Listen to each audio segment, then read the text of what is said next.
Assalamualaikum warahmatullahi wabarakatuh. Alhamdulillahirabbil alamin. Allahumma shalli ala sayyidina Muhammad wa ala ali sayyidina Muhammad. Allahumma shalli wa sallim wa barik ala sayyidina Muhammad bin nuri zati wa sirri sayyidil asma'i wa sifati. Bapak Ibu yang dimuliakan oleh Allah Subhanahu wa taala, bersyukur kita kepada Allah Subhanahu wa taala karena pada malam hari ini kita diberikan oleh Allah Subhanahu wa taala kesehatan zahir batin. Karena kalau seandainya satu saja ada yang timpang, yaitu zahirnya sehat tetapi batinnya tidak sehat, tentu kita tidak sampai ke rumah saudara kita ini. Seandainya batinnya sehat tetapi zahirnya sakit, tadi Pak Zul telepon, kata dia sakit perut tak kuat lagi untuk pergi. Batinnya sehat, zahirnya sakit, tidak juga bisa untuk hadir di rumah saudara kita ini. Maka itu ketika Bapak Ibu hadir di majelis ini, itu menunjukkan Allah memberikan kesehatan zahir batin. Maka wajib kita bersyukur kepada Tuhan dengan syukur yang sempurna. Sebab kalau tidak bersyukur dengan sempurna, maka kita tidak dapatkan janji Allah di dalam Al-Quran, yaitu la in syakartum la azidannakum. Semakin engkau bersyukur kata Allah, maka semakin aku tambah. Makin bersyukur Allah tambah rezeki, semakin bersyukur bertambah rezeki. Kalau seandainya syukur itu sempurna, maka itu malam ini wajib kita sempurnakan syukur kita tersebut, yaitu syukur di dalam kalbu, tersambung hati kita kepada Tuhan, nyata Allah memberikan rezeki zahir batin tadi, lalu diucapkan di ujung lidah dengan mengucapkan alhamdulillah, lalu diwujudkan dalam perbuatan, yaitu bersilaturahim, ada rezeki berikan kepada orang yang membutuhkan dan lain sebagainya. Maka barulah kita dapat janji Allah dalam Al-Quran, semakin bersyukur semakin Allah tambah. Kalau tidak percaya buktikan ya Pak Ibu. Tiga ini kalau kita laksanakan dengan benar, maka benar janji Allah dalam Al-Quran, semakin banyak bersyukur maka semakin bertambah nikmat yang Allah berikan. Cuman jangan kita menganggap nikmat itu cuma duit. Nah, ini salah kita. Bahwa nikmat itu bukan sekedar duit. Bapak Ibu sehat badan itu nikmat, tenang pikiran itu nikmat, dipitnah orang tak sakit hatinya itu nikmat. Bahkan itu nikmat jauh lebih besar dari sekedar duit.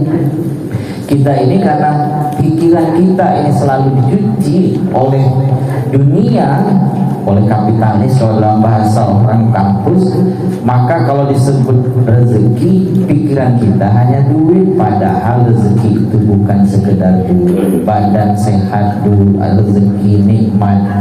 Sudah itu dapat istri yang mau menurut dengan suami itu nikmat. Dapat anak-anak nikmat, anak-anak patuh dengan orang tua nikmat, rezeki. Maka itu banyak sebenarnya nikmat yang tidak kita sadari, yang ternyata lupa kita untuk bersyukur. Itu Bapak Ibu. Kemudian yang kedua, kita sering menyebutkan bahwa wajib setiap hari ini kita banyak bersalawat kepada Rasulullah. Kita sering sebutkan, dan para ulama juga sering menyebutkan, ketika Allah itu memerintahkan kita itu untuk sholat, Allah tidak sholat. Allah perintahkan kita puasa, Allah tidak puasa. Allah perintahkan kita untuk zakat haji, Allah tidak berzakat, tidak berhaji.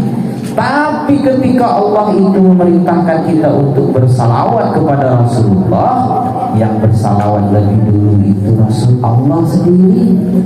Maka itu Bapak Ibu, malu kita kepada Allah kalau seandainya Allah sering bersalawat kepada kekasihnya, tapi kita sedikit bersalawat kepada Nabi. Maka itu saya berazam betul sebagai seorang kawan sebagai seorang sahabat, sebagai seorang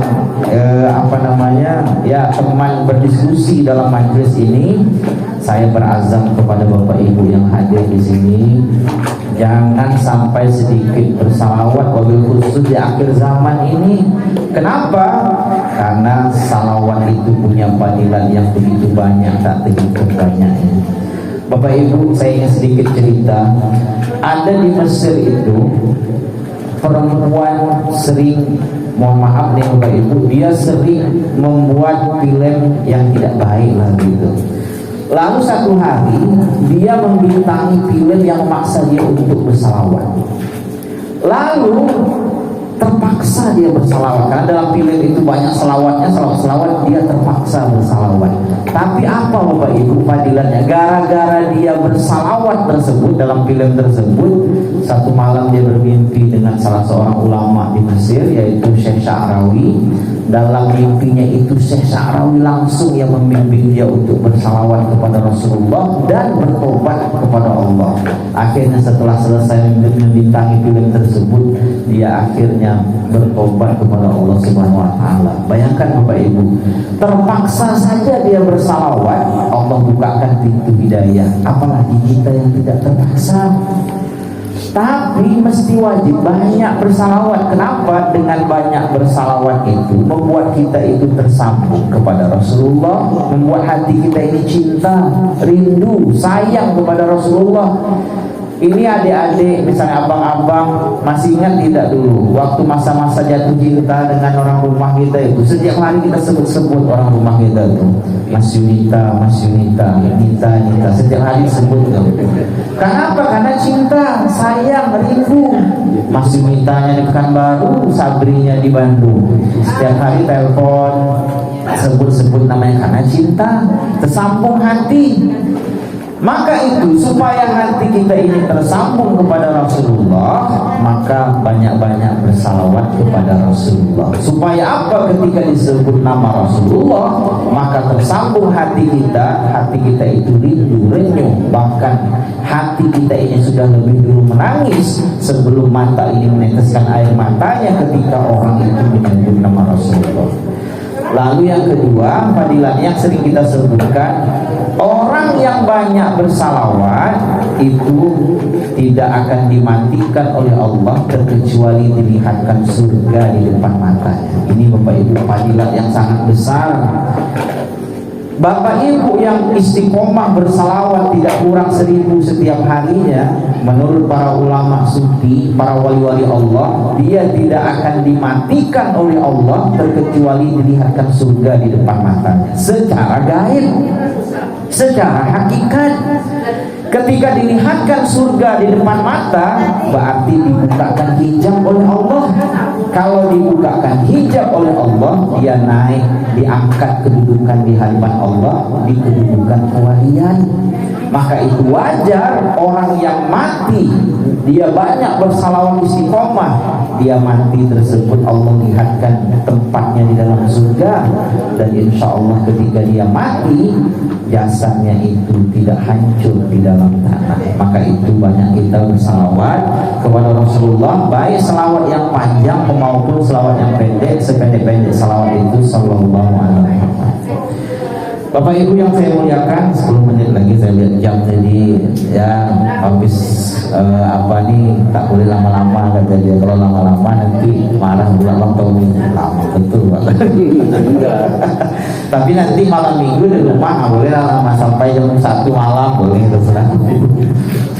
Baik Bapak Ibu, saya sebenarnya Bapak Ibu ingin berganti kitab pengajian kita ini, karena ini sudah diulang 2 kali, tapi diulangnya cepat. Ingin berganti kitab, yaitu kitab Tuan Guru Muhammad Hasil namanya, yaitu Serantang Seruntung judulnya. Kitabnya itu tidak kalau lihat judulnya tidak familiar, tetapi diakui oleh ulama-ulama Timur Tengah kitabnya tersebut. Tapi tidak jauh berbeda dengan kitab kita ini. Tapi karena ada jamaah kita yang baru masuk, sudah itu juga ada yang baru ikut misalnya, maka mau tidak mau kita ulang-ulang balik kitab kita kita ini untuk memahamkan tentang rukun Islam, khususnya syahadat, sholat, puasa, zakat, haji. Kenapa Bapak Ibu kita mesti wajib menyempurnakan rukun Islam ini, syahadat, wabil khusus syahadat, sholat, puasa, zakat, haji? Karena diri kita ini sudah jadi dalil bahwa diri kita ini ada jasad dan ada ruh. Maka itu wajib pula syahadat, sholat, puasa, zakat, haji itu wajib juga menyentuh sampai ruh kita atau sampai ruhani kita, bukan sekedar jasad kita. Wabil khusus nanti syahadat ini wajib sampai di tingkatan ma'rifat. Kenapa? Karena sholat itu syarat wajibnya itu wajib Islam. Puasa juga syarat wajibnya itu juga Islam. Zakat juga sama, haji juga sama, wajib Islam. Maka itu orang itu baru disebut dengan Islam yang sesungguhnya itu ketika syahadat itu sudah sampai di tingkatan hakikat ma'rifat. Saya sering contohkan kepada Bapak Ibu begini. Ada orang yang dia itu dapat hidayah, lalu ingin masuk Islam, lalu melapor ke pengurus masjid, Pak Kiai, saya ingin masuk Islam, saya dapat hidayah. Baik, kata Pak Kiai. Lalu kata Pak Kiai, nanti datang ke masjid hari Jumat, nanti insya Allah disahadatkan di masjid, disaksikan oleh orang ramai. Lalu 1000 orang yang menghadiri sholat Jumat tersebut, lalu jadi disahadatkan, asyhadu Allah sampai habis, asyhadu alla ilaha illallah wa asyhadu anna Muhammadar Rasulullah. Pertanyaannya, apakah dia sudah Islam? Sudah, tapi masih tingkatan syariat. Kenapa? Masih dalam pandangan mata manusia. 1000 orang yang hadir mengatakan bahwa dia sudah Islam, tapi dalam pandangan Tuhan belum tentu. Dia mesti harus diuji benar tidak dia itu sudah berislam. Maka itu untuk supaya Islam itu sempurna, maka wajib syahadat itu disampaikan pada tingkatan hakikat dan ma'rifat. Maka itu syahadat itu tidak boleh hanya sekedar di lidah, asyhadu alla ilaha illallah wa asyhadu anna Muhammadar Rasulullah. Tidak cukup hanya di sekedar di ujung lidah. Kenapa? Karena mesti wajib sampai kepada tingkatan hakikat ma'rifat sehingga sempurnalah syahadat kita tersebut. Bapak Ibu yang saya muliakan, saya ingin mengajak sedikit berenung kepada Bapak Ibu, meskipun kita pengajian malam Jumat ini tidak panjang. Contoh sederhananya begini Bapak Ibu, kalau di majlis sering saya sebutkan, ambil kertas begini, lalu potong dengan gunting. Saya tanya kepada Bapak Ibu, yang memotong kertas tadi apa? 99% orang mengatakan yang memotong kertas tadi adalah gunting. Dia tidak, Bapak Ibu. 90% lebih orang mengatakan ketika dipotong tadi kertas itu dengan gunting, yang memotong itu gunting. Kenapa? Karena dia masih duduk di zahir, hanya melihat yang nyata. Padahal kalau Bapak Ibu berpikir secara tajam, secara jernih, ternyata yang memotong kertas itu bukan gunting, tapi tajam. Seandainya gunting itu kehilangan tajam, gunting itu tidak akan bisa memotong kertas. Meskipun bentuk guntingnya itu gagah, tapi tidak ada tajamnya, mau dipotongkan kertas itu tidak akan bisa putus. Kenapa? Karena gunting itu kehilangan tajam. Maka hakikatnya yang memotong kertas tadi bukan gunting, tapi tajam. Tapi tajam itu menzahir pada gunting. Tapi kalau saya tanya kepada Bapak Ibu, di mana letak tajam? Di ujung gunting besi, di dalam besi juga. Di mana letak tajam tersebut? Maka itu tajam itu dia tersembunyi. Tapi yang tersembunyi itulah yang sebenarnya menyebabkan kertas itu bisa putus. Maka itu Bapak Ibu, besi atau sebilah pisau atau gunting itu tidak akan berarti tanpa adanya tajam. Akan tetapi untuk memperoleh tajam itu wajib diasah. Untuk menzahirkan tajam yang tersembunyi itu wajib diasah. Diasah itu namanya thoriqat. Nah itu thoriqat diasah, zikir segala macamnya, supaya zahirlah si tajam tersebut. Padahal si tajam itu tersembunyi. Maka ketika gunting itu menzahir tajam, maka barulah dia bisa bermanfaat, berguna. Sama juga dengan syahadat kita ini Bapak Ibu. Kalau seandainya syahadat ini hanya di lidah, sama seperti gunting yang kehilangan tajam. Apa bedanya kita dengan orang kafir? Kalau seandainya syahadat ini di ujung lidah, orang kafir pandai bersahadat, kita pun pandai bersahadat. Bahkan mungkin orang kafir itu lebih fasih syahadatnya dibandingkan dengan kita. Kalau syahadat itu hanya di ujung lidah, apa bedanya kita dengan burung nuri? Burung nuri itu diajarkan asyhadu, asyhadu, pandai juga bersyahadat. Kalau seandainya syahadat itu di ujung lidah, maka itu syahadat itu wajib dia tembus sampai ke hakikat dan ma'rifat, bukan sekedar di lidah, tapi tembus ke dalam kalbu dan menzahir pada diri batang tubuh kita ini, sehingga syahadat itu sampailah pada puncaknya, yaitu menjadikan kita ini betul-betul sebagai seorang mukmin. Baru ketika nanti jadi seorang mukmin, maka dapatlah syarat dia untuk salat, sembahyang, punya syarat untuk puasa, zakat, haji, ketika syahadatnya itu sudah sempurna. Maka itu Bapak Ibu, insya Allah nanti yang baru ikut ngaji kita, kebetulan kita sudah fotokopikan buku ini, nanti malam minggu insya Allah kita akan kasihkan kitabnya untuk supaya ada pegangan dan mudah memahami kajian tentang syahadat, sholat, puasa, zakat, haji ini. Baik Bapak Ibu, ini mungkin sebuah pengantar saja untuk kajian kita tentang kitab kita Hanya Jauhar yang Menawan Nikam ini. Dan mudah-mudahan kita punya spirit lah, semangat untuk memahami agama ini tidak hanya sekedar zahir, tetapi juga batin, karena kita ini ada jasad dan ruh, sehingga seluruh ibadah kita itu akan sampai pada tingkat meninggalkan Tuhan seutuhnya, sampai pada puncak tiada lagi keakuan diri, maka sampailah kita pada tingkatan fana. Saat itu tidak ada lagi yang berlaku terkecuali laku Allah semata.